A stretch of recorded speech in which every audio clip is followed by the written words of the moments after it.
A very good afternoon to everyone. We welcome everyone to the second workshop session of the virtual 10th International Annual Research Conference on Rule of Law in Context, Climate Change and Sustainable Development, Indian and Global Perspectives, Simrolic 2022. The second workshop session of the conference is on Indian philosophy in research methodology.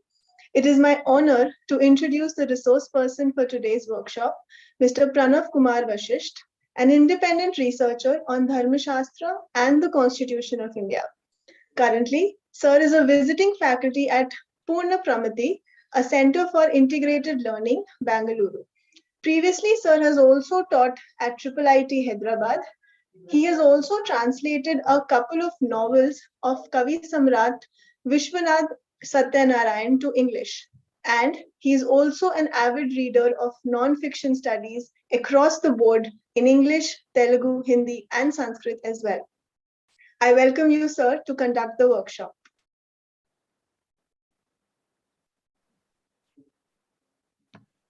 Thank you, Akshara. Namostu Ramaya Salakshmanaya, Devyai Chatasya Janakatmajaya, Namostu Rudraendra Yamani Lebhyo, Namostu Chandraka Marukkanebhyaha. Good morning, everyone. This is a difficult exercise that I have today, specifically when I'm asked to speak about Indian philosophy and research methodology in an hour. I have tried to see what would be the best way in which this can be indeed, say, done.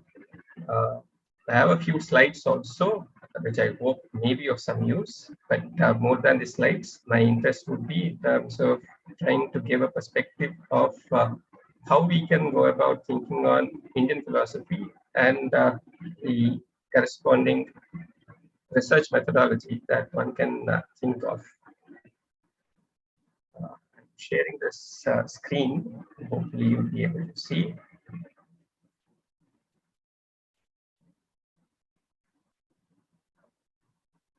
Is my screen clear? Yes, sir. Okay. I've been asked to speak about incorporating the Indian philosophy in legal research, and I thought the best way of discussing this would be to speak about dharma, decision making, niti, and about including Shabda Prama. I certainly elaborate on what it is, and there's a way in which one can understand this as trans-subjective injunctive plenum. Also elaborate on what each of it is and how do we think of Shabda Prama in legal reasoning. Now, when we have to speak about Indian philosophy, I like to bring to your attention that the term philosophy is from the Greek philos and sophia, which is love of wisdom. Whereas when we refer to Indian philosophy, there are many ways in which one can understand it. There are quite a few Indian philosophers of contemporary times who have spoken of thinking in terms of what is the kind of reflections on reality that our own ancestors have tried to do. And when you look at the term, nearest term for the term philosophy in Sanskrit, then there's a broad way by which people refer to darshanas. Bharatiya darshanas are manifold, and each of them has a very wide scope in terms of what it speaks about reality. And one other aspect that we need to keep in mind is that the sense of a darshana is much more than what philosophy would be thought of as. Specifically because we learn from Plato that the philosopher is always in quest of wisdom, and we also learn that sages are wise, and we are told that most of our darshanas, they are visions of reality seen by the seers, and these seers are rishis, and if by some means we actually think of rishis as sages. then the sense of what a darshana contains is already wisdom. There is nothing that we are being in quest of that wisdom. This might as well be, say, pedantic at times, but I do want to make this clear. And when we speak in terms of darshanas, there are at least 16 of them that we notice which are listed in this text written by Sayana Madhava in the 14th century of Common Era. They are given these names: Charvaka, Bauddha, Arhata, Ramanuja Darshana, Purna Pragya Darshana, Nakulisha Pashupata Darshana, Shaiva Darshana, Pratyabhijna Darshana, Raseshwara Darshana, Vaiseshika Darshana, Akshapada Darshana, Jaiminiya Darshana, Paniniya Darshana, Sankhya Darshana, Patanjala Yoga Darshana, and Shankara Darshana. Shankara Darshana is more popular as Advaita. Ramanuja Darshana is Visishta Advaita. Purna Pragya is Dvaita. These three are Vedanta Darshanas. Now, there is a pattern by which we speak about these varieties of visions of reality, and in some sense, the nature of the distinctions between each of these, specifically if you look at Charvaka and Bauddha, the introduction is done based on what are the kind of grounds of what is understood as valid knowledge that each of the proponents of Charvaka Bauddha accept. That is true of all the 16 various darshanas. So Charvaka is somebody who categorically states that he believes only in that which he sees. So there is only the sense perception that is specifically stated as the acceptable darshana to a Charvaka.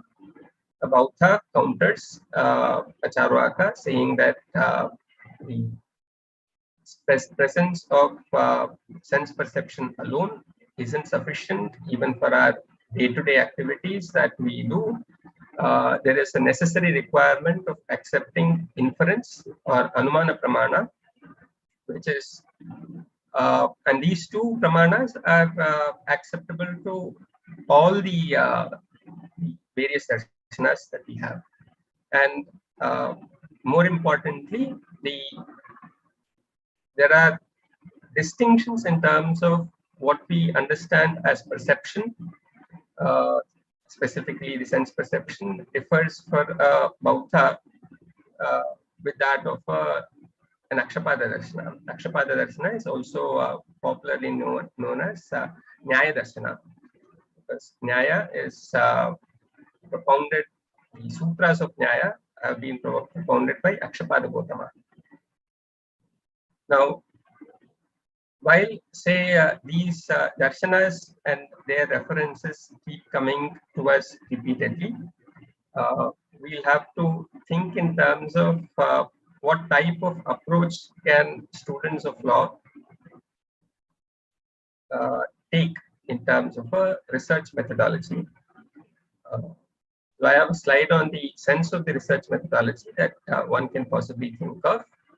If research methodology were primarily to be understood as a quest for reliable, actionable knowledge. So, many of you may have participated in the previous workshop in this seminar, which was on the Q methodology. And there was a very specific reference that was given about how do we understand the subjectivity of the human beings, and in what manner can you structure the nature of variety of problems that we have, which would ensure that we can have a way by which subjectivity be understood, and at the same time see ways and means by which you can think of actionable means of picking knowledge from various subjective sources. So this is a point which I felt if it is pointed out from the standpoint of Indian philosophy, how would that turn out to be as a ground for this workshop? I certainly gave a certain direction to it, and when we refer to the sense of subjective and objective. These two are formulations which have a great degree of discussion that has happened across the world. Whereas if we look at, say, the sense of what is objective, there are people who might also point out that even that has something subjective about it. And I'll also show the grounds based on which such a kind of a formulation can come about. If we were to mean research is about some deep study or a study undertaken to unearth hitherto unknown things. In terms of a legal research, one of the key kind of considerations that one might want to know is in terms of what is legal, what is illegal, and what is non-legal. There is a way by which one can think of how reality operates. So not everything that is illegal is necessarily, say, to be capturing all that is not legal. So we have certain spaces which go beyond, say, legality,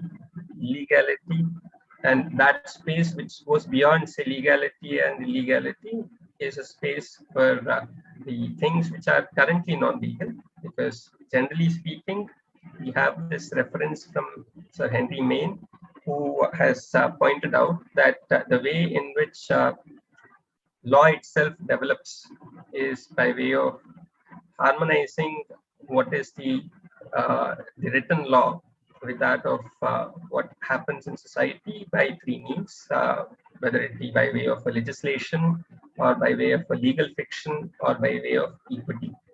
Now, this concern about, say, law to be something that is necessarily relevant and something that people in the world also accept is a very important part, specifically because all legal systems are necessarily normative in their very nature.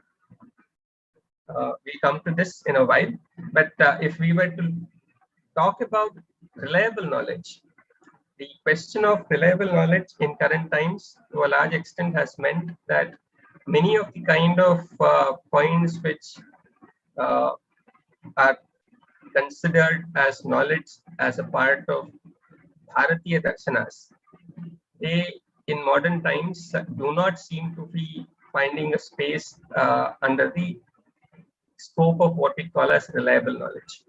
And this is a matter of fact as on today. And that is more so because the sense of what we understand as reliability and the beliefs that are associated with reliability have underwent drastic change over time. And it is in that light that if we were to start looking at the sense of reliability in the light of Bharatiya Darshanas, that is something that can be obtained only by certain means of valid knowledge, which we call as pramanas. And the field of epistemology is used as an English connotation, a word to mean pramana shastra that is obtained in our various darshanas. Now, the sense of this reliability and the sense of the pramana, these words themselves have underwent drastic changes, specifically in modern times. More so when you look at the predominant sense in which scientific knowledge is treated as reliable knowledge. And many of you, since you are part of the legal discipline, the way in which law developed into a discipline was by trying to emulate the manner by which physics became a separate discipline of study. And it is in this mode that if one looks at a brief history, we would notice that the sense by which law became a discipline is by trying to create an autonomous sphere within which one can operate in terms of all knowledge that can be called as legal knowledge. And it is here that the sense of the development of common law tradition, and also if one can actually exhaust all possibilities that are experienced in real life, if one can actually get that entire scope covered and captured as part of courts or case laws, then one does not require to seek anything else other than what is already encoded or that which is part of the varieties of case law, is a point by which, say, the legal discipline was attempted to be created. And more so, once, say, this happened, and this has got a lot to do with a certain type of understanding that knowledge is necessarily, say, quote unquote, positivist, which is primarily to mean that the sense of what we assert is something that can indeed be logically shown. And these senses of the nature of logical senses, as well as the ways and means by which people have referred to rationality, they themselves have underwent drastic changes over the past 30-40 years. So we have, say, certain works which try to ask whose justice, which rationality, and this is solely coming from the Western tradition.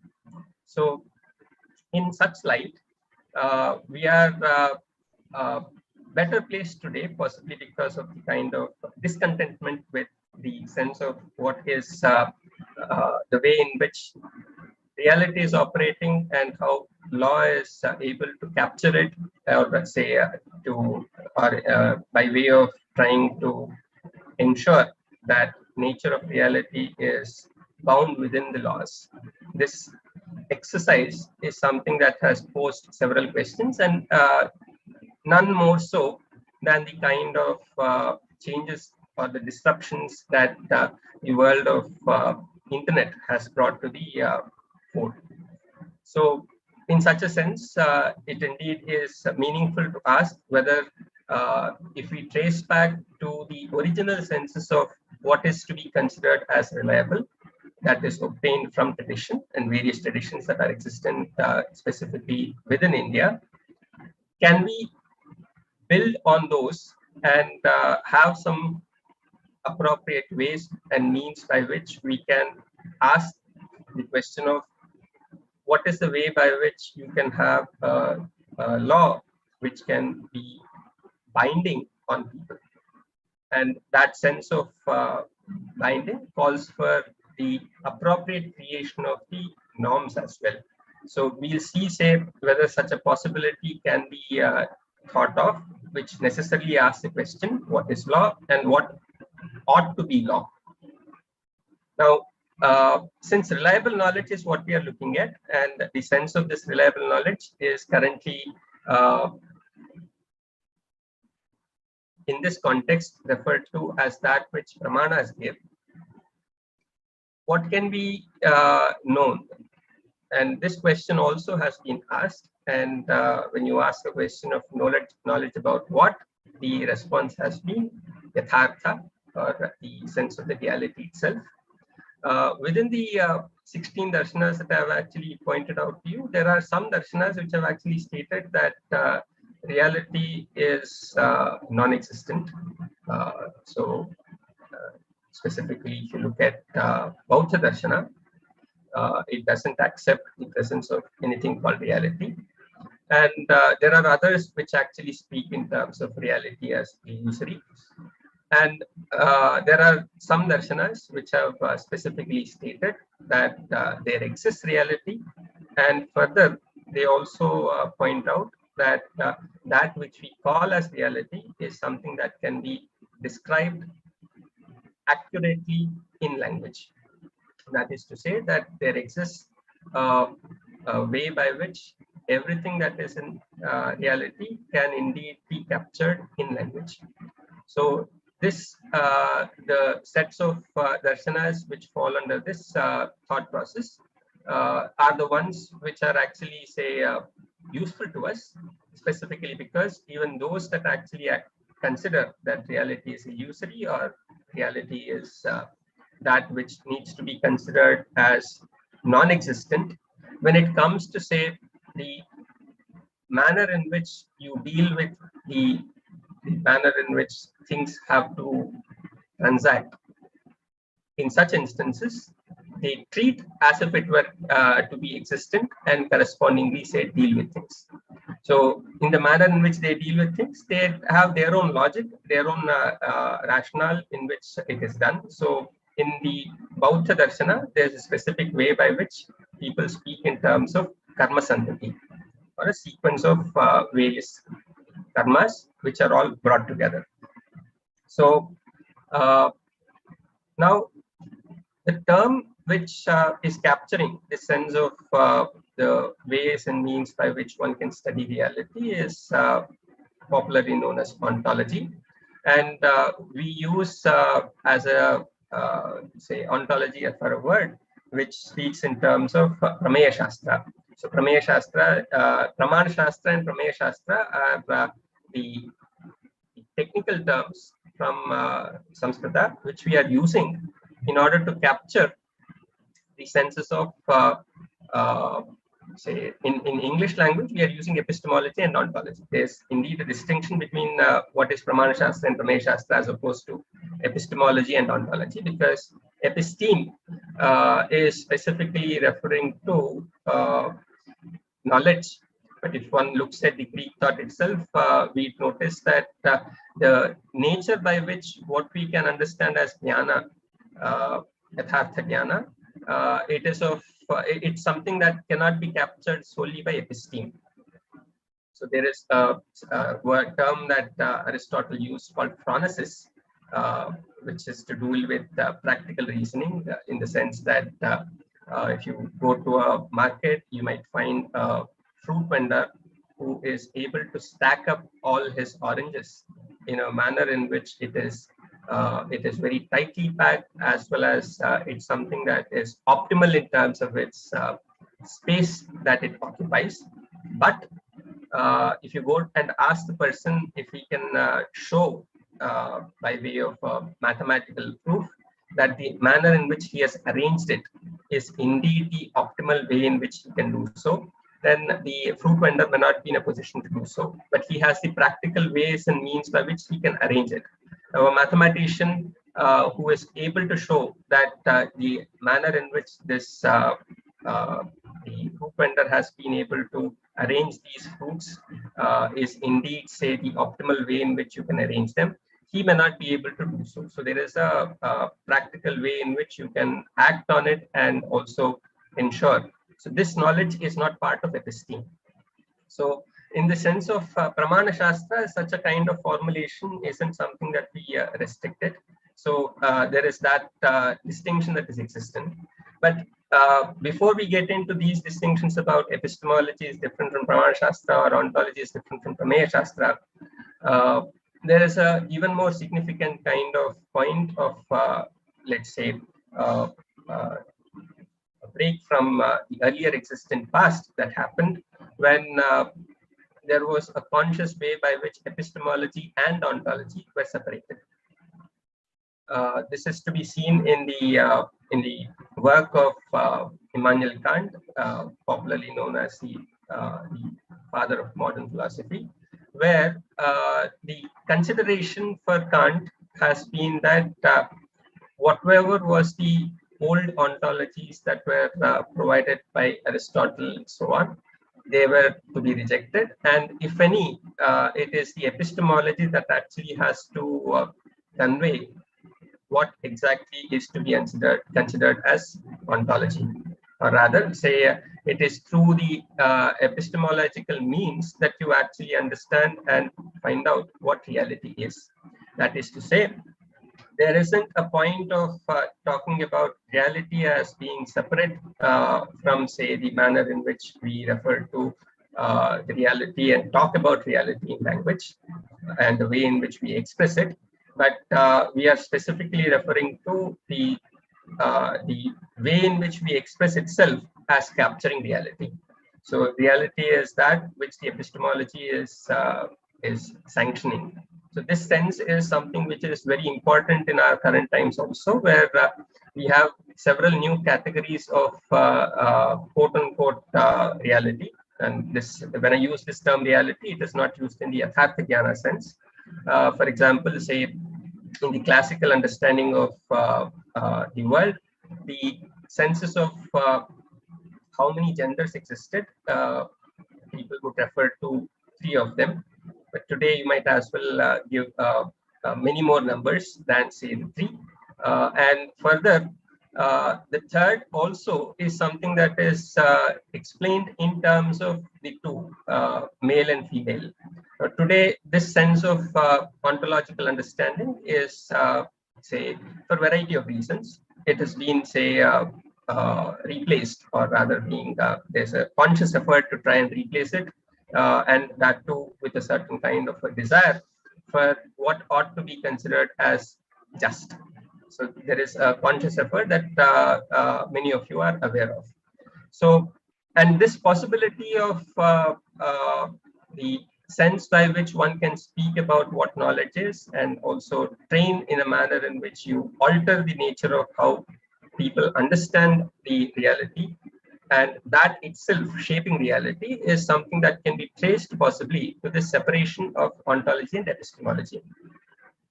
So that's a very major significant change, and the knowledge of this indeed is something that can enable us when we start looking at understanding the world, because in terms of any type of research methodology, to be able to understand what the other is saying or what is happening in reality, and how one is actually, say, in relation to reality, understanding it, it is important to recognize that these kind of changes have happened. And it is in that context that if you have some people who are hard wired into whatever is the sense of their ontological beliefs that they have, those ontological beliefs would necessarily mean that the kind of conflict that one has with the proposed ontological frameworks, which are actually being pointed out as ways and means by which we can think of a better future, this becomes a point of contestation, and there are indeed, say, contentious beliefs, and how does one resolve them becomes a very active and important part of how one can think of what would be creative approaches to understanding and also extending the nature of knowledge that we currently have.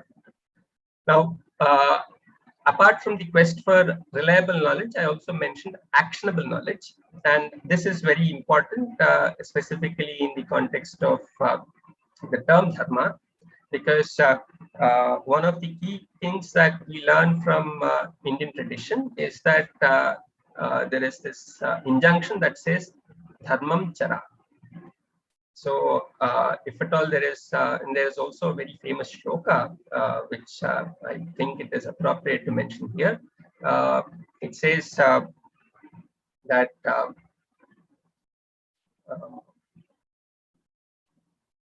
insofar as one's own quest for wealth and education is concerned, you might as well consider yourself to be immortal, and in that manner think about it. Whereas when it comes to dharma, and the shloka pada goes something like it, it says grihita iva keseshu mrityuna dharma macharet. As if, say, you are held by the your hairs are held by death, perform dharma. So whenever somebody says this is dharma, then it is something which is meant to be acted upon. So how is it that one specifies what dharma is? We have a very specific kind of formulation in Sanskrit language. If you look at the types of sentences that are there, there is a specific type of sentence called with a link. Link is a specific grammatical form which has been extensively discussed, that you would notice. And this, the senses, the nature of sentences in language which capture commands, those commands are, by the very manner in which they are actually worded, they are the ones which impel one to act. So the sense of a vidhi vakya, the sentences that are actually meant to capture commands, are very important in terms of understanding that here is something that indeed one must act on. And when it comes to law, the desire of any lawmaker, or for that matter, the way in which we would like, say, a people to live, because law is meant to be something that is going to create a world which is going to be the best possible world that one can possibly work towards. In such a situation, if somebody says this is law, we expect people to as well comply with it. And this compliance with laws is an important aspect that is desired. So what is it that ought to be the content of law, which makes one have this an impelling force in it that makes one to act? That has been a major kind of point for discussion in Bharatiya Darshanas, and that's something that is the place where we have to place the question of Shabda Prama.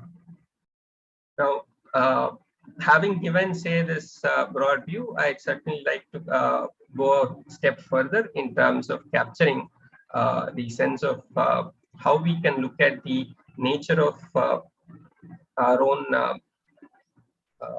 the sense of how people have looked at Indian thought and Indian logic. So this is a note from a text on the structure of the world in Udayana's realism.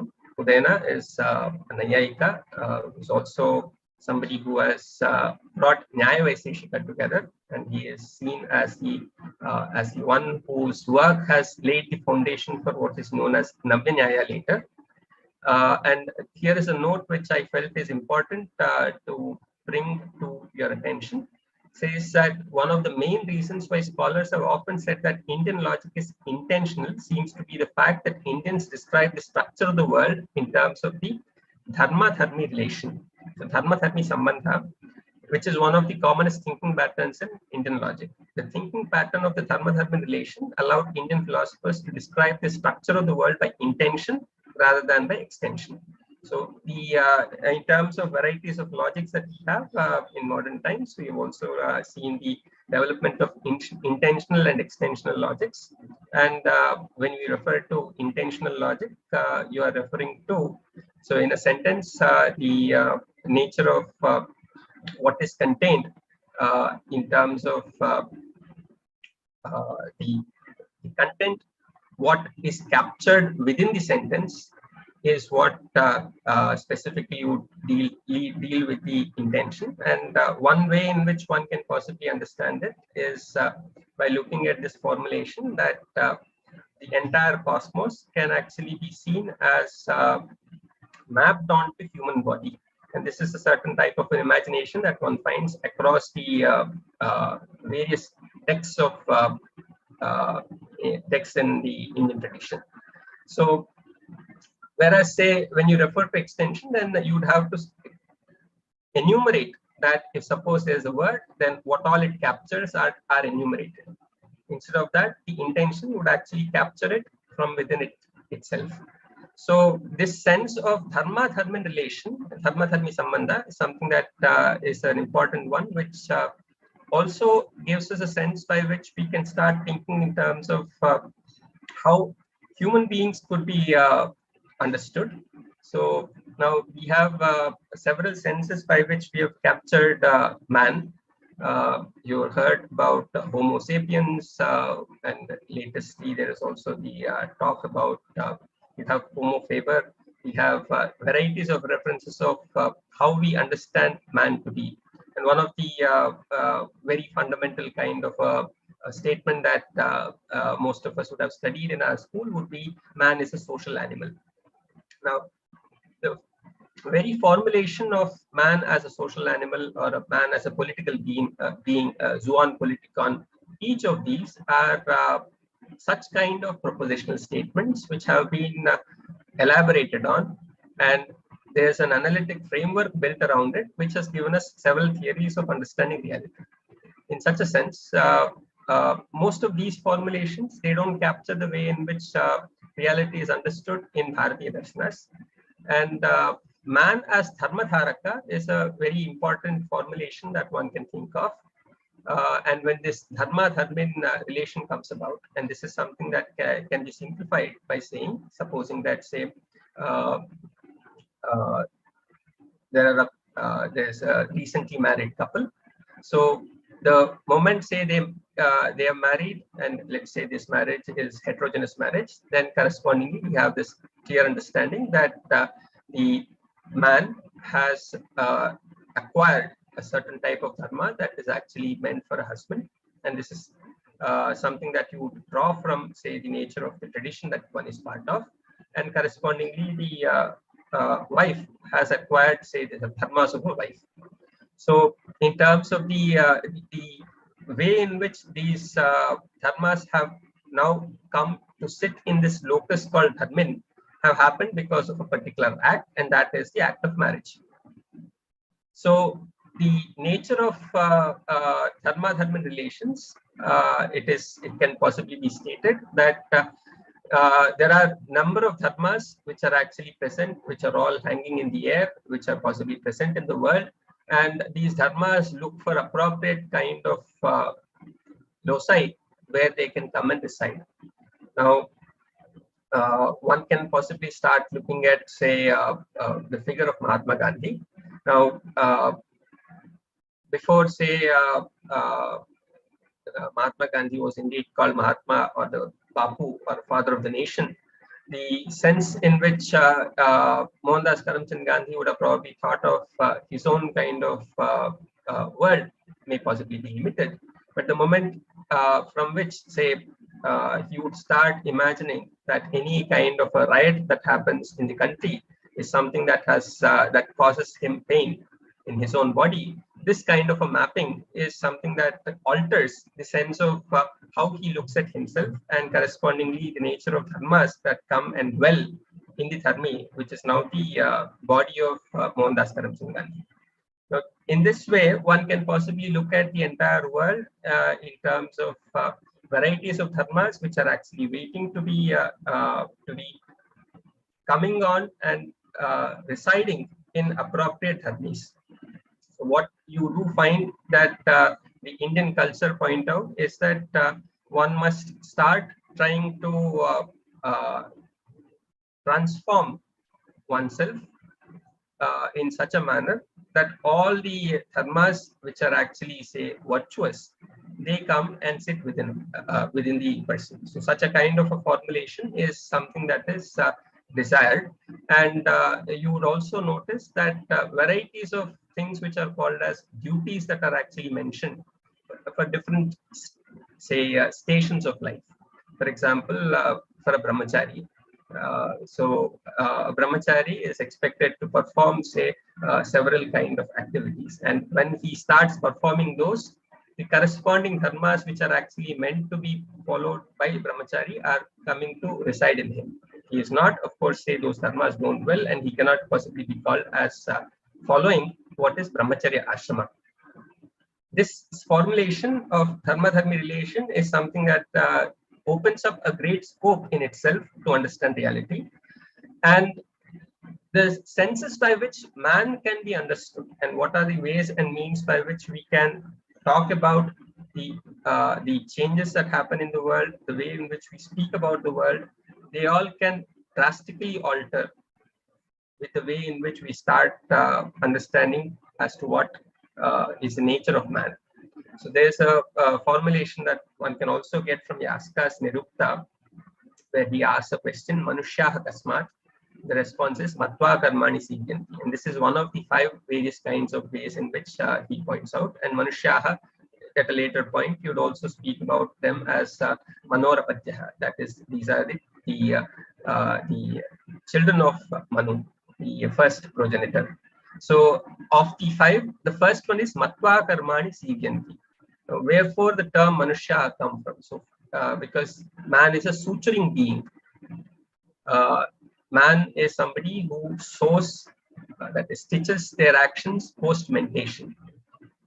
So this is a widely variant formulation from what one can possibly look at in terms of the normal ways in which we can speak of man. And this sense of mentation offers a great scope for looking at deeper in terms of how we can speak in terms of knowledge also. because at some point in the European Enlightenment, we have come across the way by which mind and body have been separated, and this the understanding of what is reality and the senses by which one can talk about reality. When you start speaking in terms of saying that all kinds of actions in matter, they can actually be traced to changes in matter itself. So this formulation is something that completely leaves mind aside.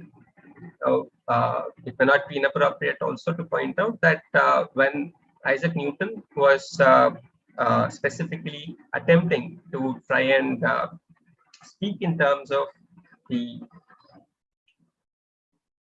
laws of motion, his interest was about how do we start thinking about what makes a man move from point A to point B. It's a different story that this question was not something that he was able to answer, but certainly he was able to answer the question of how physical bodies, when applied to the force, where does this force come from is a question. And this is where, say, we later learn that there is this sense of force that is brought in by an agent. And that agent, we notice that Leibniz has spoken of it as conatus, which is a sense of what in say Sanskrita, we should call it as prayatna or a pravritti.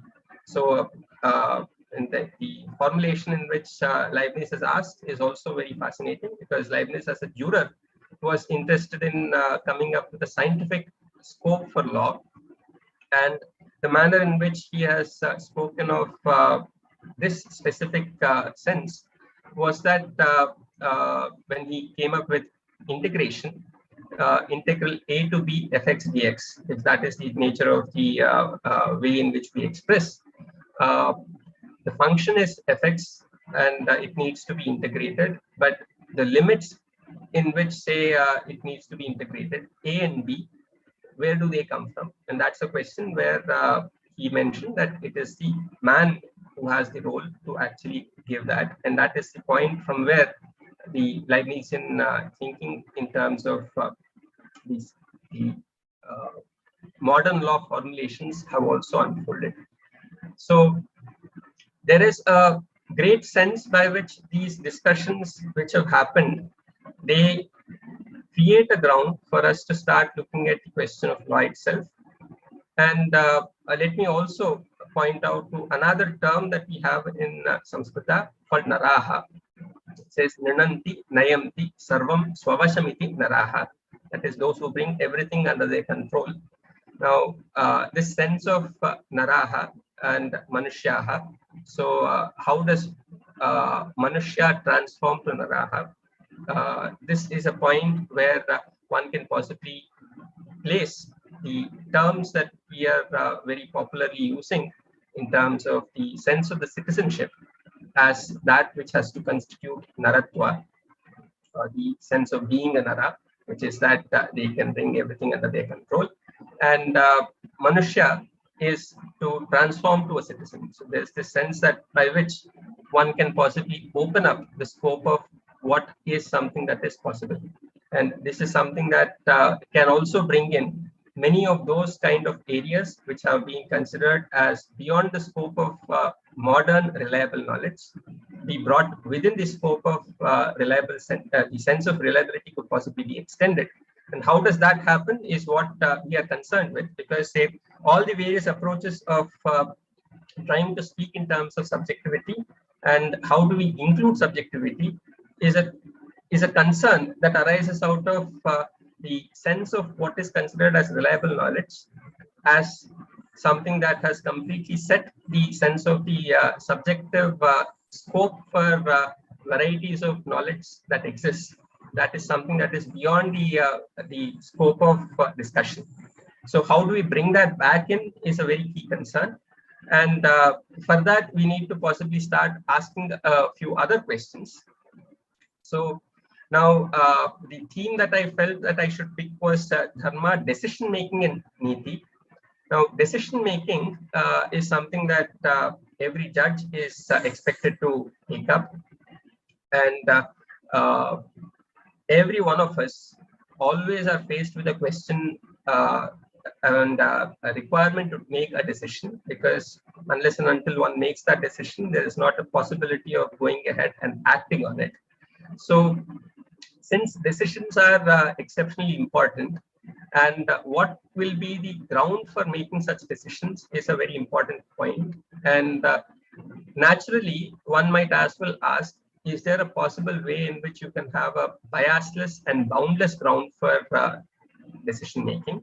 And it turns out that from the Indian tradition, there is a very strong kind of a response, and that is in terms of the conditions that actually capture what would be the kind of a ground which would give us a biasless and a boundless ground. And these are conditions which are described as apaurusheyatva and anaditva.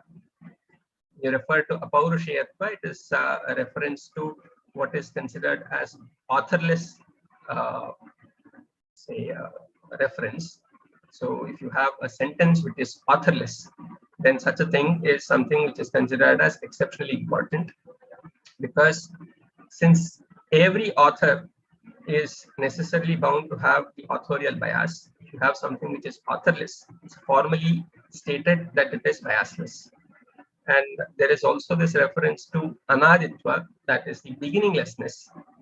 And generally, there is a certain type of formulation. This is a particular nyaya that says anything that is born or anything that has a beginning indeed has an end. Now, this formulation is something that is verified and accepted by many in terms of their own appreciation of reality. And in such a formulation, if we take the beginninglessness also to constitute endlessness, then it is something that becomes eternal. So it that way becomes a boundless ground also, which is boundless in time. And these two conditions, apaurusheyatva and anaditva conditions, these are specifically referred to in the context of the definition of what is Veda. And Shabda Pramana, in terms of the discussions that we have in most of the realist, say, schools of the darshanas, we clearly state that Shabda Pramana is a reference to a verbal testimony that comes from somebody who is reliable, and Veda, because of its biaslessness, is necessarily to be treated as something which is ground that one can accept for all types of decision making.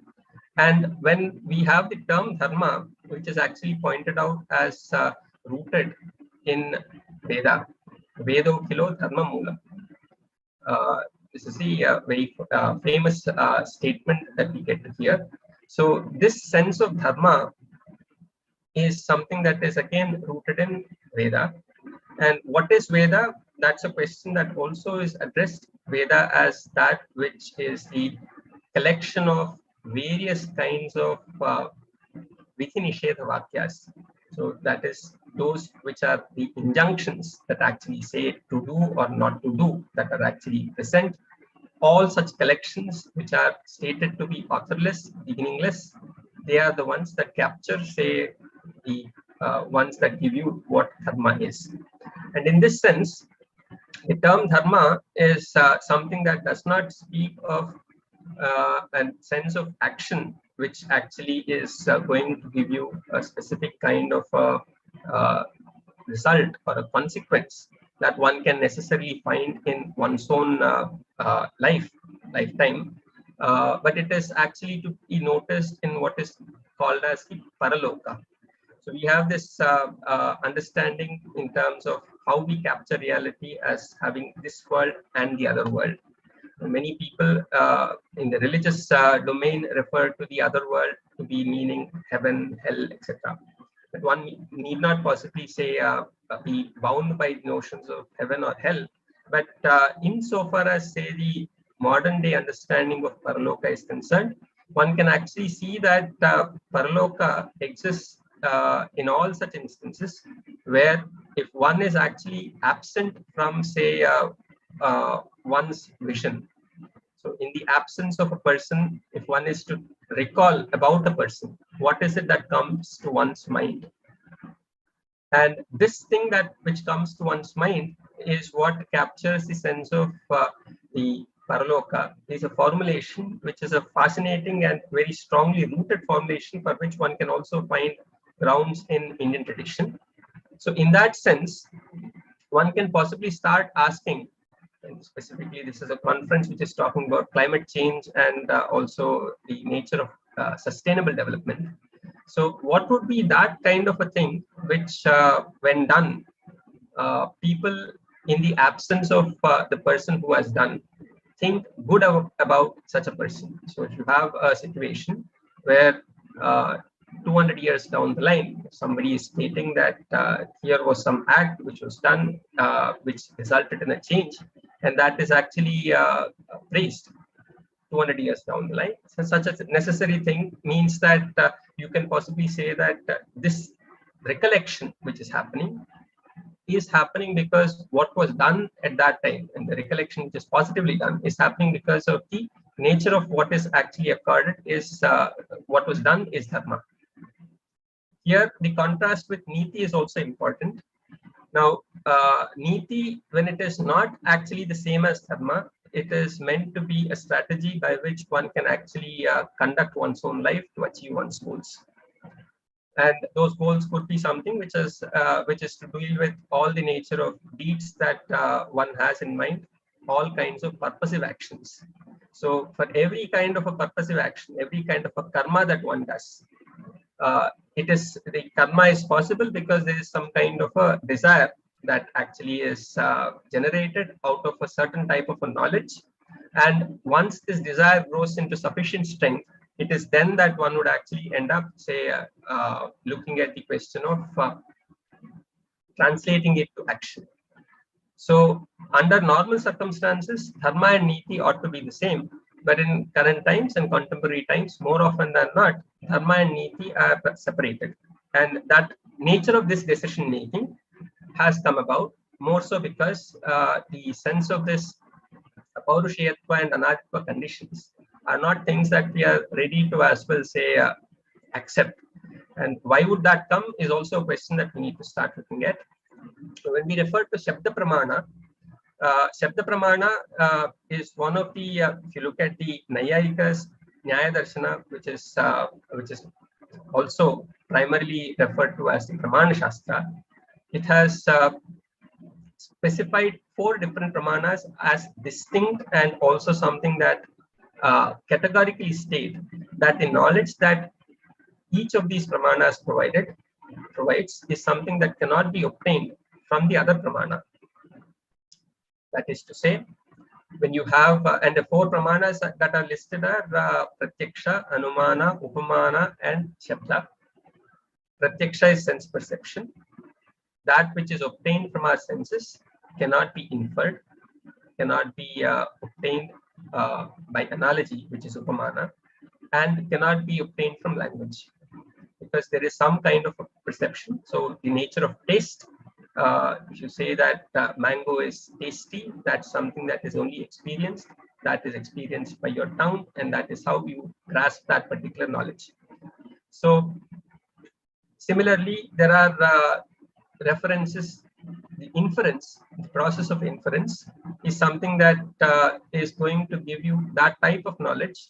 The most stock example that is repeatedly used and also extensively elaborated on is that of the ability to locate or necessarily assert the presence of fire on noticing smoke. So this is because you are able to say there's an assertion possible that wherever there is smoke, there is fire, but the vice versa is not true. And that's something that we notice in the case of a red hot iron rod. And such a formulation is something that and when does, say, the sense of these smoke come about, and what are the kind of conditions under which the smoke comes, and what are the so there's a reference to the presence of which would not ensure that the inference is possible. So these are all kinds of questions which have been discussed extensively in the Pramana Shastra. Now, Upamana is again a point where we notice it's offering something which is peculiarly distinct kind of formulation as opposed to the other Pramanas. That's what is the argument that Navya Nayayikas make. And when it comes to Shabda, it is certainly different from the perception of sound.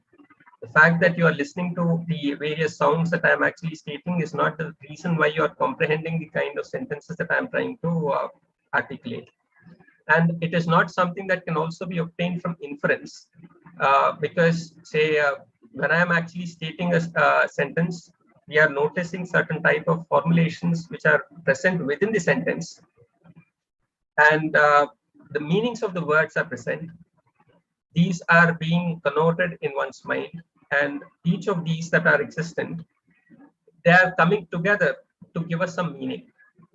So if one were to say that we are inferring it from these by putting all these these varieties of things together, which is what, of course, say there's a specific argument that people from Bauddha and Vaiseshika give, that which is called as Shabda, it is not something which is to be considered as a pramana, is one formulation, but even if it is considered as pramana, is something that can be obtained from inference itself.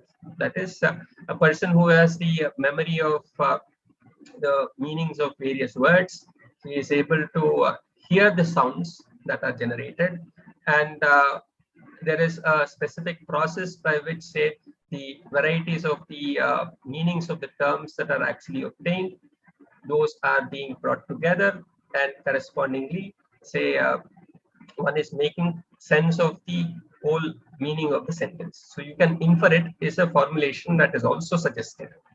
But please notice that this leads to certain fundamental problems, in the sense that, supposing that a person knows that there is another person who has inferred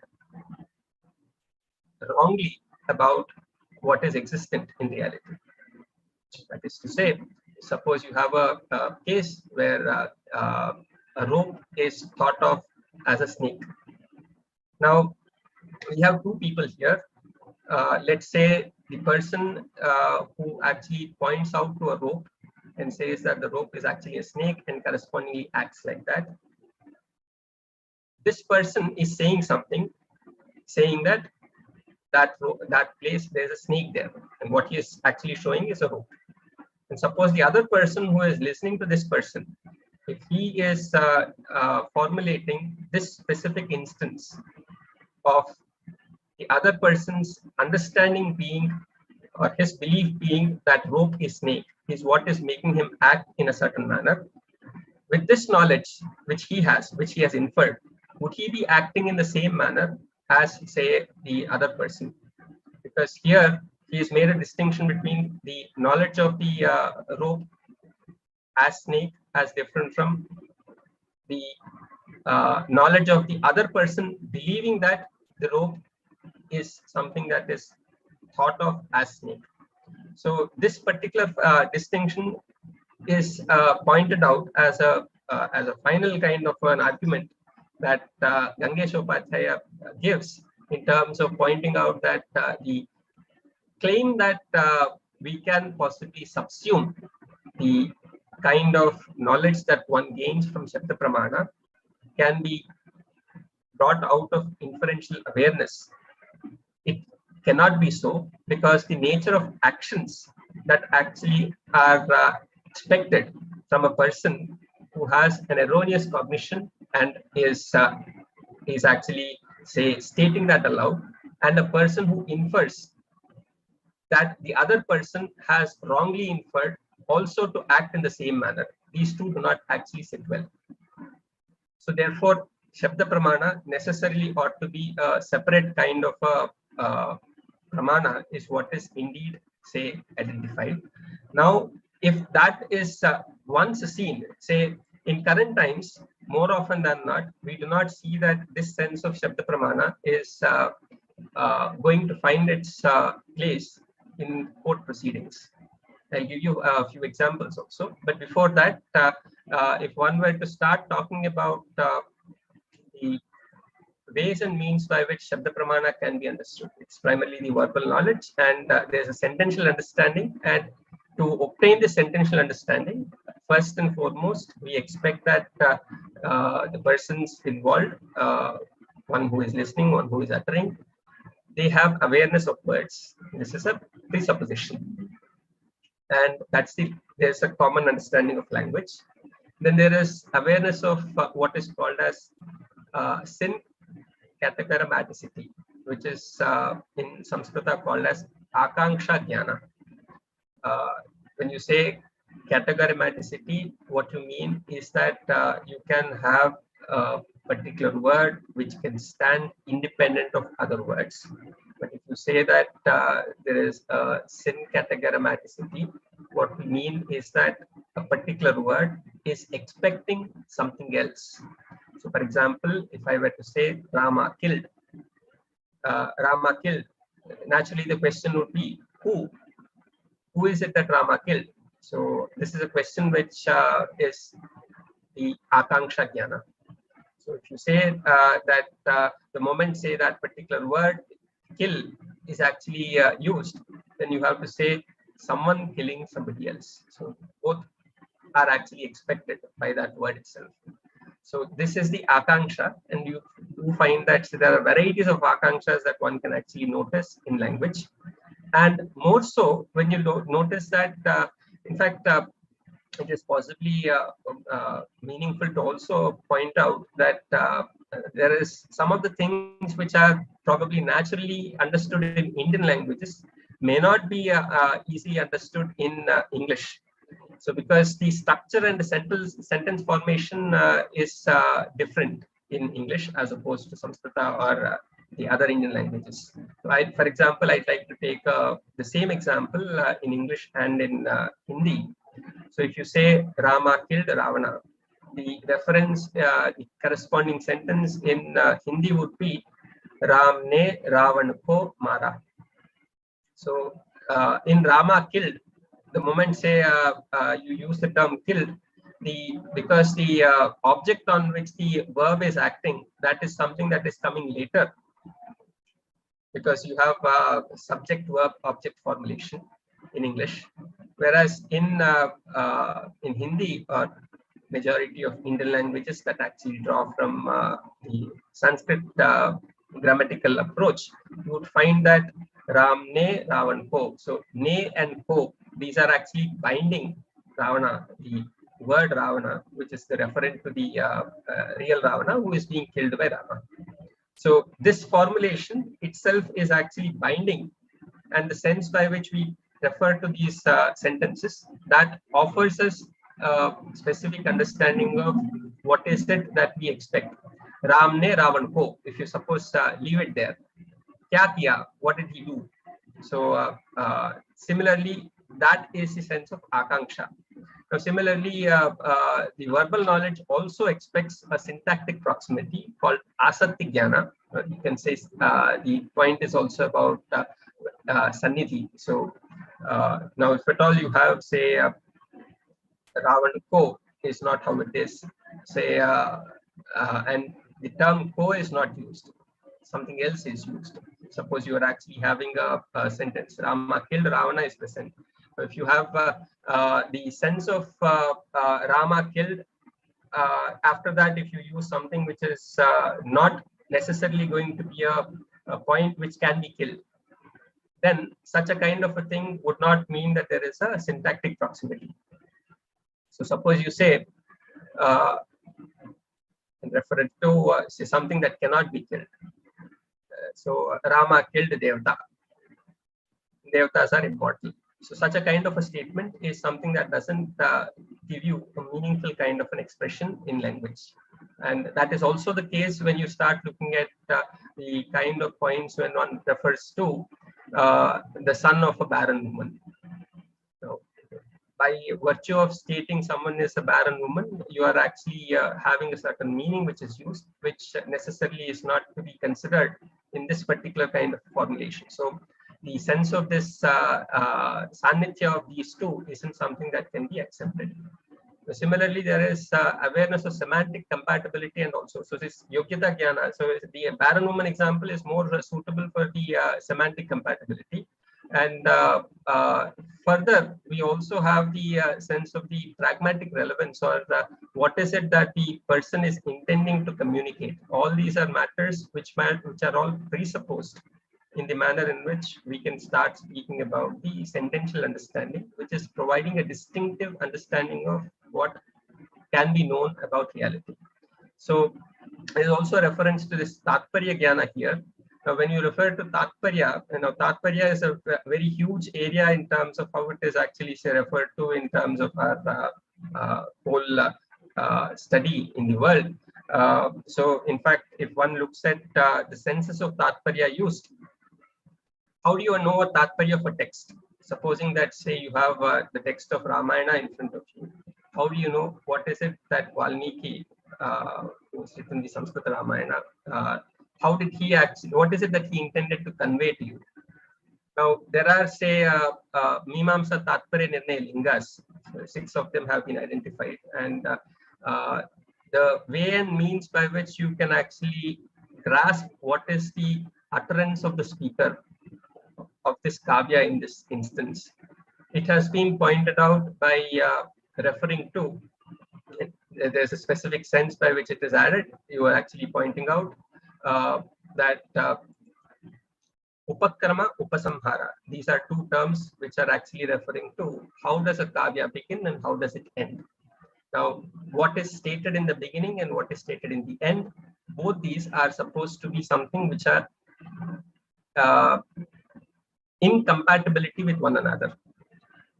If it is not, then there is something of a problem, which means that it is not a worthy text to be read. So whenever there is something which is of a worthy text, or when you consider that somebody's words need to be given some kind of an attention, then the way in which one begins and the way in which one ends, both of them indeed must have some sense of, say, reference to the same kind of a meaning. Upakrama, Upasamhara is the first type of a linga. Then there is a reference of abhyasa, which is to say that if a person is intending to convey a particular point, then that person is going to repeat what he is wanting to convey again and again, many times over, in the course of what he is trying to point out. So this is the second of the lingas. Then we have the reference to the specific point about apurvata. So we say that if at all what a person is stating, there is nothing new about what the person is actually stating, something which has already been obtained, then such a kind of a thing, why should it have another separate existence? Unless and until there is something which has been conveyed, which has not been obtained prior to the particular kind of a statement that is heard. This apurvata is a very significant aspect. If you are actually repeating what is already stated in the same manner, so there may be instances where one might actually repeat what has already been stated, but in a novel manner. And that kind of a novel manner is what you definitely find in across, say, the traditions which are say necessarily, say, having the spirit of ekavakyata, particular condition, which is very important in terms of the way in which one can think in terms of Indian methodology of understanding texts or even life, because there is a sense by which we would speak of all points which are found in Vaidika Vangmaya have an ekavakyata. That is, you can actually, despite whatever are the apparent means and ways and means by which one can talk about distinctions and differences that one can notice in various texts, they are supposed to be conveying the same kind of a single sentenceness. That is, if you summarize it, they do not have any kind of a distinction that they are conveying. Now, this is a certain hermeneutic approach, an interpretative method, whereby you would notice extensive kind of work was done, and the varieties of ways in which it is done, that itself is the creativity of the great analytic traditions that we have in Mimamsa or Nyaya that we notice. So once we have the apurvata as a condition, there is also this sense of arthavada, and that is somebody is necessarily told, do this because this is going to give you some good phala. So arthavada contains all such statements which are made in such a manner that they encourage you to actually read the text or say listen to something. So in Valmiki Ramayana, you would also find certain types which would be stated as phalashruti. So if you do this, then this is the kind of phala that comes, so therefore you do this. So you read this text because it is actually giving you this. And once we refer to this, there's also the sense of what is it that you are actually getting as a fruit. So phala, apurvata, and the sense of arthavada. And finally, we ended with the sense of upapatti, which is where, say, there is a rational kind of understanding between the varieties of statements that are made. How does one read one with respect to other? What is the kind of way by which one can put all such varying kind of thoughts together? Such a kind of a formulation is mentioned as upapatti, that gives the tatpariyana. Now, these are all expected to be present or presuppositions in the understanding of the sentential meaning. Sir, yes. Can I just interrupt you? We are running a little short of time, so I wrap up in a single couple of minutes. Is that okay? Thank you, sir. Sure. So the key point that I wanted to bring to your attention is the sense of the discussion of the vithi or a fiat. We have varieties of fiats that are actually discussed, and most of modern laws are fiats. What is the way by which one can think of making a fiat as a matter which would ensure that people also feel that they have an impelling force that makes them comply with it? That is a question that is important, and that is where the question of dharma also comes to the fore. So when you speak about dharma, it is that which is because it is desirable and it is conducive to highest good, and it is indicated or taught by a appropriate vithi. And this vithi is from the Anadi Apaurushaya Samhita of such kind of injunctions. Now, the Anadi Apaurushaya vithi can also possibly be understood as trans-subjective ab initio fiats. And this is where, say, the formulation of the nature of fiats and the manner in which one can possibly capture the sense of these laws, which people feel naturally, normatively comply with them, comes about. There's a whole scope of this which has been discussed in the works of Professor Chhatrapati Singh, who tried to bring in a critique of Kant and Leibniz and tried to bring in Nyaya in his formulation of the law from anarchy to utopia, where he discussed these points specifically in the light of Kant's quest for a synthetic a priori as the ground for what a law could be.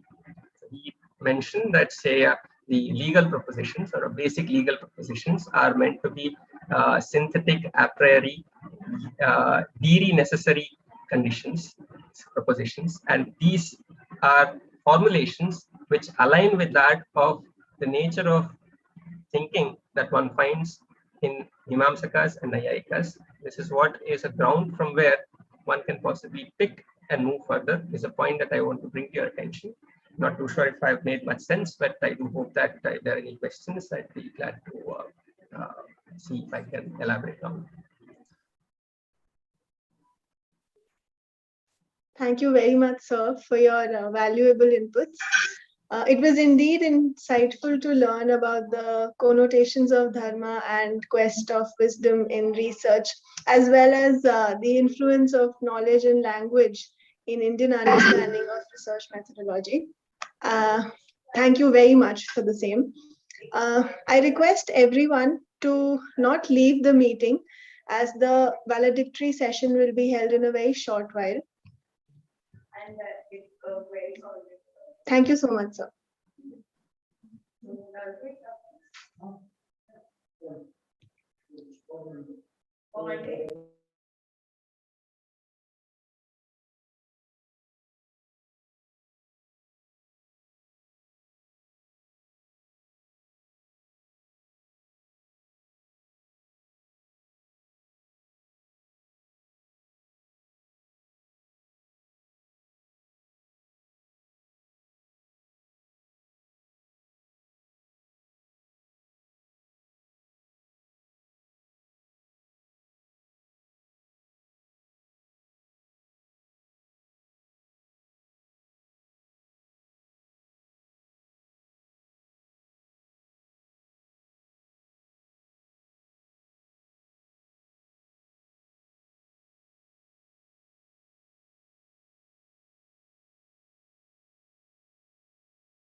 Sir, am I visible and clearly audible?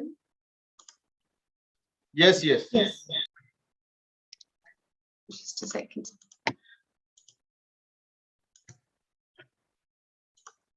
Has ma'am joined? Can we start?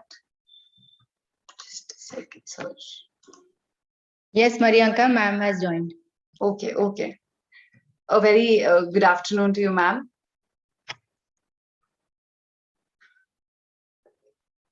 Honorable Director, ma'am, a very good afternoon. Can we start with the valedictory session?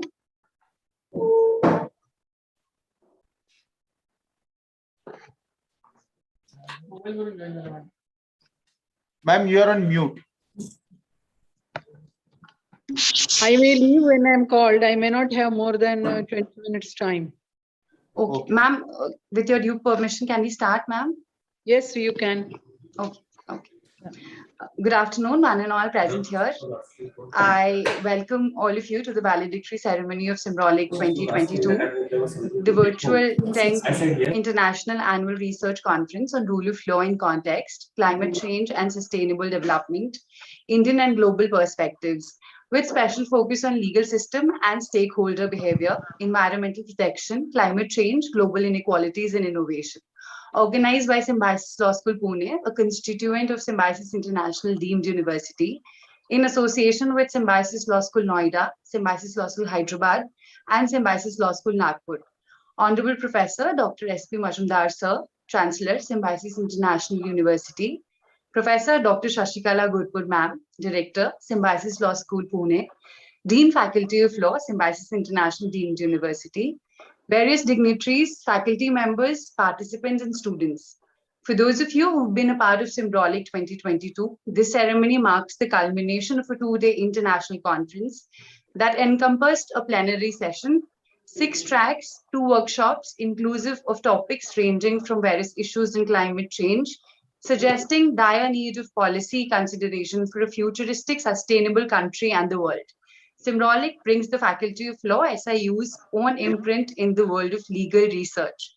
We here at the Symbiosis Law School, through such academic discourses, intend to bring eminent stakeholders on board, engage, probe, and deliberate on critical issues, and provide extensively researched recommendations. For law, when it stands still, calls for an academic probe. As quoted by our director, Professor Dr. Shashikala Gurpur Ma'am, quality research is the hallmark of excellence in 21st century, and that every research of SLS should get international recognition. With that, I now take this opportunity to invite Dr. Shashikala Gurpur Ma'am, Fulbright Scholar, Jean Monnet Chair, Professor, Director, Symbiosis Law School, Dean, Faculty of Law, SIU, and the convener of Symbolic 2022 to kindly deliver a summary of the two-day conference and concluding remarks. A hearty welcome to you, ma'am. Over to you, ma'am. Good evening, one and all, especially the co-convener, Dr. Bindu Ronald, the Deputy Directors, Dr. Mohanty and Dr. Zadav sir, and all the esteemed speakers, esteemed participants and students in particular. I know that you are more than 200 in number, and we have had a very enriching track experience, more than 7, I mean almost 8 tracks as it was already told.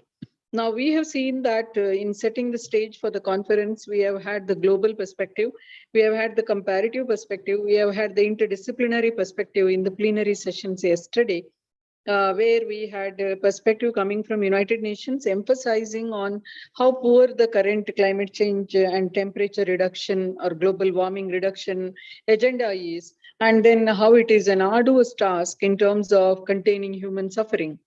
We also saw how people like Ambassador Manjeev Singh said about best practices coming from European experience, which is worth emulating. And European Union has always been on the side of Global South in opinion making at the international negotiation processes as well. Now, we also saw that yesterday in these workshops, specific skills were imparted. So, for example, the skill that Professor Maria Stoicheva was transferring was the skill about Q statement, which could be used in terms of understanding the perception about judgment as a research exercise, or it could be understanding the perception about a legislation, or it could be understanding the perception about current Ukraine crisis.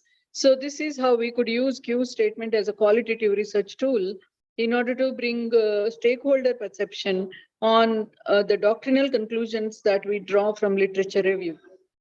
So every student can make use of it in their term paper, in their class assignment, or every PhD scholar or LLM student can do it for their expected publication before they finally submit. Now, aside from that, we have had workshop coming from Manisha Gore, and which was looking more in terms of ethics and other dimensions, qualitative research once again. And we have had the tracks. The experience at the tracks must have been very, very interesting. I could not attend all of it because of the competing other commitment. But we saw that in these tracks, there were eminent speakers who came from Europe, from South Africa, and also from various prestigious research bodies and universities of India. And these scholars have given their own long-term, well-researched data and conclusions. And then there were presentations which they were evaluating. People like Professor Subramanya, for example, who have been authorities on transboundary what we call as hazardous substances transfer in the transboundary context, ranging from that expertise to the expertise in a specific climate change area, energy area. We have had deliberations coming in the tracks. Now in the tracks, even the presentations, even though they came from young students, these presentations seem to be focusing on intersectionality of issues of investment, issues of energy, issues of biodiversity, issues of intellectual property rights, artificial intelligence. We have had Dr. Pawan Duggal, who is an authority at the national level, speaking on the issue yesterday. Now, these issues have been raising the curiosity of our students.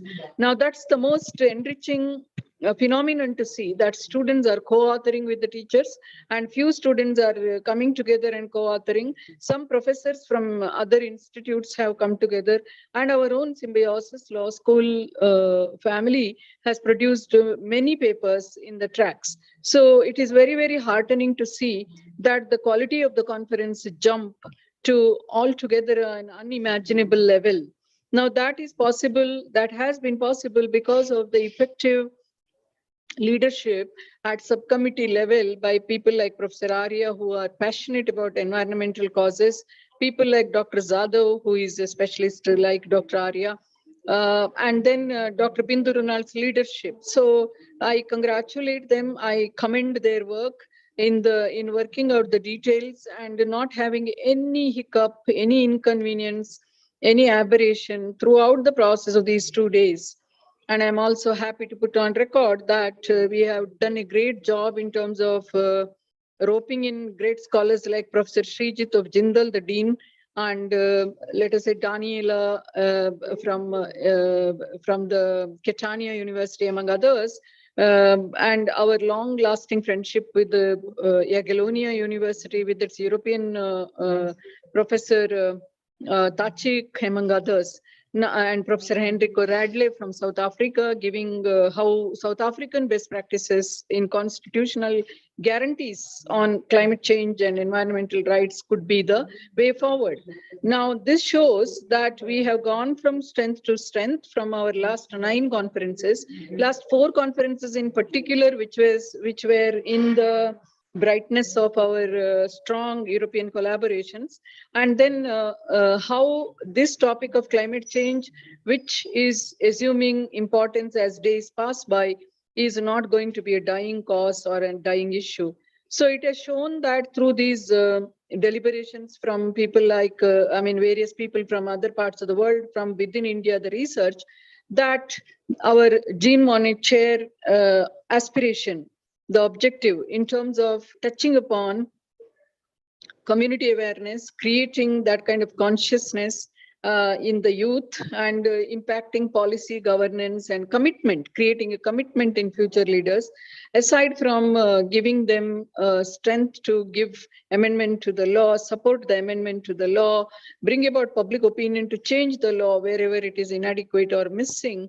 That mission also we are going to fulfill, and this conference has had a strong synergy with that.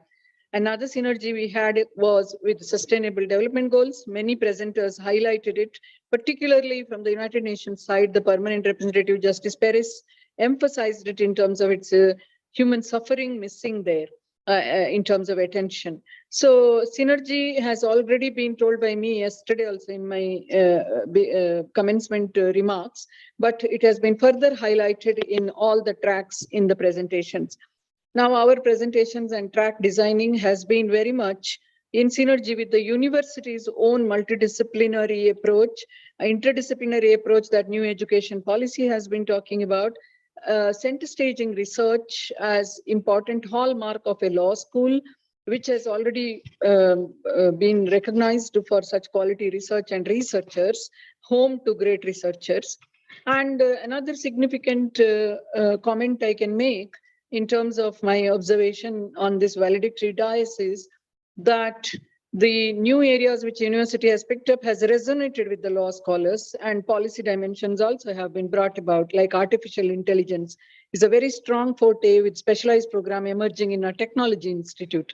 And there has been a specialist speaker, there have been papers from AI point of view, which is going to play a very important role in remote sensing, in conservation, and in speeding up the process of climate change mitigation. So from all these point of view, I think it has been a very successful conference. It has been impactful conference. If we look at the parameters of number of papers, quality of papers, distribution between teachers and students, cascading it across all the institutes in India and across the globe, web presence and subscribership, number of people who attended the conference and contributed, and the quality of discourse which came about in touching upon the most recent conference of parties in Glasgow, to mention a few, clearly indicate that this conference has attained its target or key result area or deliverable. So the next deliverable, which is the most important one for the time to come before we come to the next conference, which we should have done now, to show how an audit of how our last conference produced Scopus articles, or we published a special issue of the journal that we didn't present in front of our viewers in the inaugural. So I hope next conference will have the audit of this conference in terms of how many papers resulted in publication. And among them, how many were in Q1, Q2, Q3, Q4 journals. So I hope this kind of audit will come about. With that optimistic note and commendation and congratulations to participants. Some of you may emerge as winners today, but rest of you are also winners because you took the challenge of creating knowledge and presenting it in this prestigious conference. I thank you all for making us feel proud as well as fulfilled, that sense of fulfillment in our endeavor, and the hard work that entire team, ranging from deputy director to the youngest researchers, that put in has attained its target. Welcome one and all, and thank you one and all. Thank you so much, ma'am, for summarizing highlights of the conference. Academic orientations like these could not be possible without your leadership, guidance, and support. Thank you, ma'am. We now move to the segment of result declaration. And I'd once again for this request Professor Dr. Shashikala Gurpur ma'am to kindly announce track-wise winners of paper presentations. Ma'am, please, we'll just give you a little trouble again. Thank Over you. to And you. I want the slide to be there because with the equipment, Yes. yeah. Yes, ma'am, we're just processing it. Dear one and all and organizers, thank you for giving me the privilege of announcing.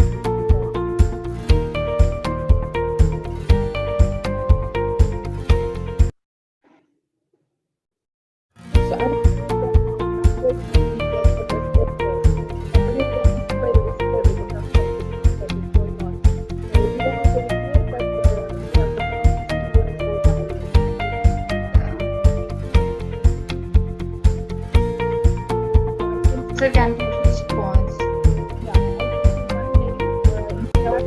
Law and Human Behavior, Akshay Bhagat Rangoli, Institute of Law, Nirma University, and Kapil Pinario from Maran. So I congratulate the authors. It would be nice to know the theme if we are able to see.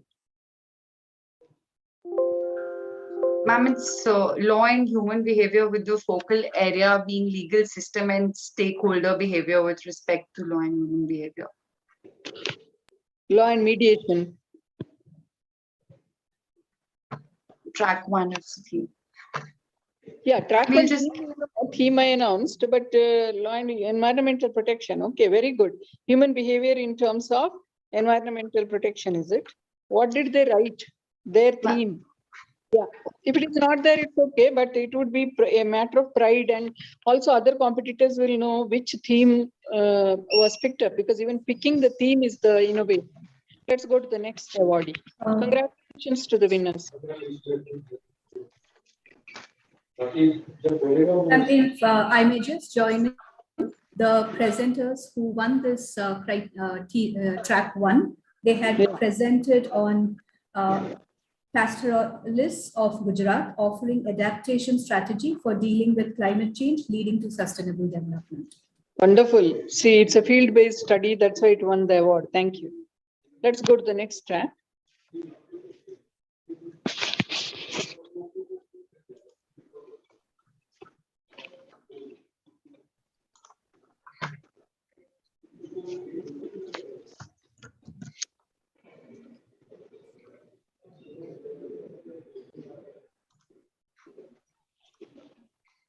The next track has got a student, Ms. Sunaina Sharma of SLS Pune, co-authoring with the faculty Professor Lasya Vakaranam in the track of international law policy and governance with the focal area of climate change, international migration and global inequalities, which is our thrust area in our research.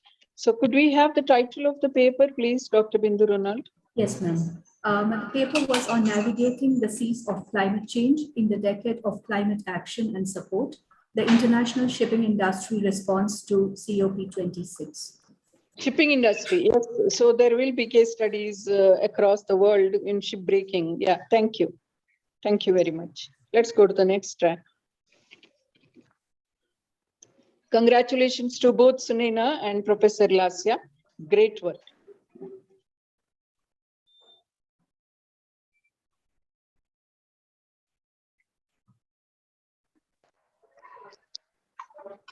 The third track is EU climate justice law, governance, management, and policy.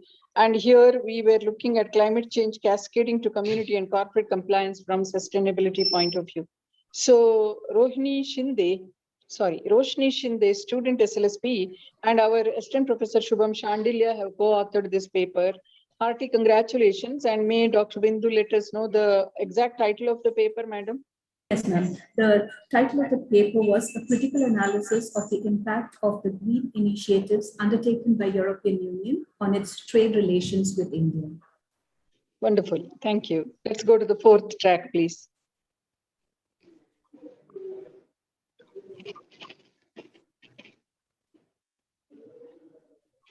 The fourth track has been on business, trade, commerce, management, and law, with the focal area of business, global climate change, sustainable development, and e-commerce.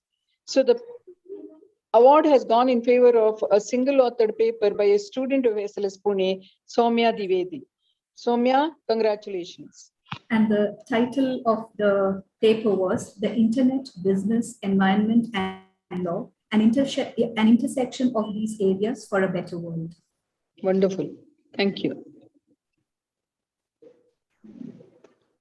It's very interesting to see how they pick the topics, all the students. We go to the track 5, Innovation, Science, Technology, and Law, where the focal area was artificial intelligence, data science, law, technology, 21st century teach skills, green technology, and alternative energy.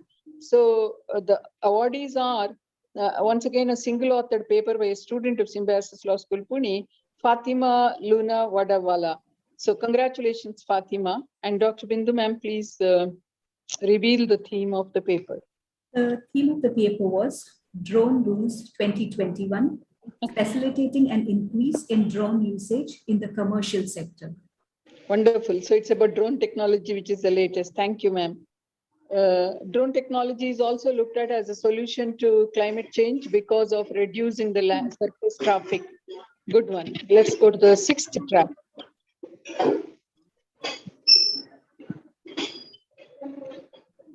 The sixth track is on public law, society, and governance, with the focal area of role of state, constitutionalism, governance, and environment. And the winner is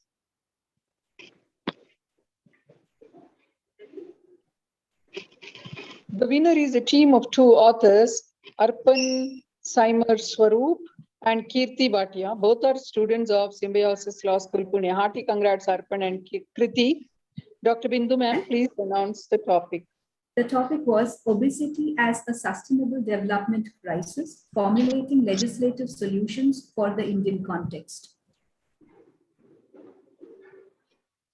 Thank you. Let's go to the last track, I think. Last, right? That was the last one. That was the last one. Okay. Thank you so much. And it's my privilege to announce these, but the hard work has gone in terms of maintaining quality as well, with neutral panelists and first level and second level elimination, and the track panel evaluating further the presentations. At 3 levels, this evaluation has been done and the winners have been identified. But it must have been really an arduous task, because I have always seen how hair splitting is the marks between the awardee and the next person. So all of you, I congratulate the awardees in particular, and let's go ahead to see them published in very standard journals and keep our research agenda high. Thank you, one and all. Thank you so much, ma'am, for taking out time from your busy schedule and being with us here for valedictory and then declaration of track-wise results also. You're muted, ma'am. Ma'am, just a second. So can I remain muted and video can be switched off by me? Hello? Yes, ma'am. Yeah. Can I mute my mic and switch off the video? Is that permitted? Because my role is over, right? So I'll Yes, be participating remotely. Yeah. Thank Yes, you. Yeah. Thank you very much. Thank you, ma'am. Thank you. Yes, Bindu ma'am, can we just move forward with vote of thanks? Yes, please. Yes. Okay, ma'am. Thank you. Congratulations to all the winners and participants. We thank you for being part of Symbolic 2022, and we hopefully in the next conference, we wish to see you in person for the next one. I'd now like to invite Dr. Dhanaji Jadhav, Associate Professor, Deputy Director, Symbiosis Law School, Pune, for delivering the formal vote of thanks. Over to you, sir.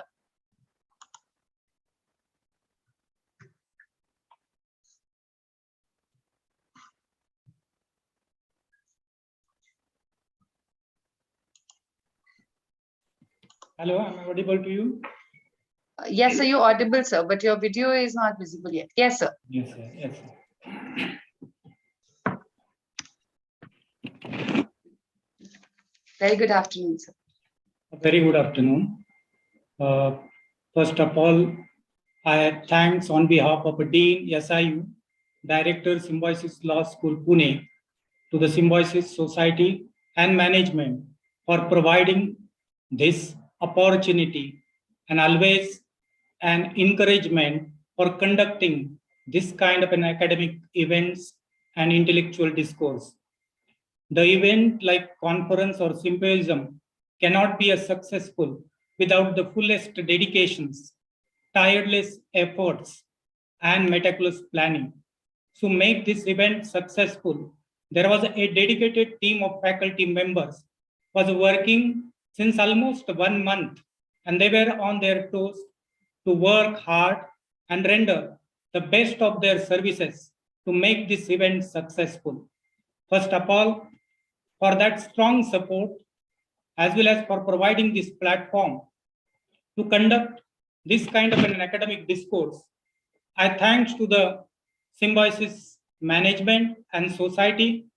I take this opportunity to thanks Dr. S.B. Muzumdar sir for his august presence in our inaugural session of this 10th annual conference on rule of law in the context of climate change, sustainable development, Indian and global perspective.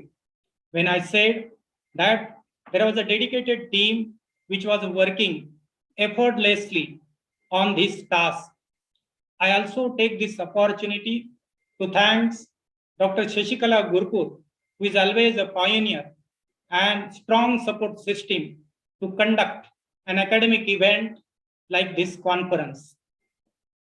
The dedicated team of organizing committee comprising Dr. Bindu,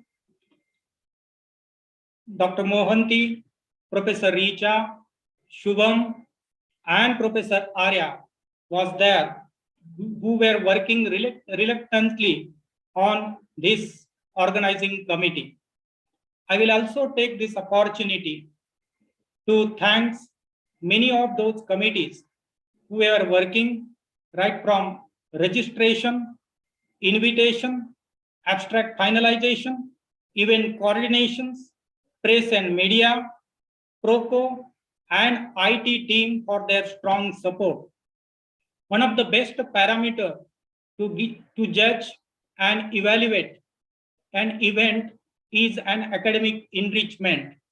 And obviously, to make this academic event more successful, there was an invitees, experts from national and international platform, those who accomplished resource person, contributed their expertise, experience, and knowledge, which really shared and enriched our knowledge as well as horizon because of their expertise, which really was an academic pleasure and enriching experience.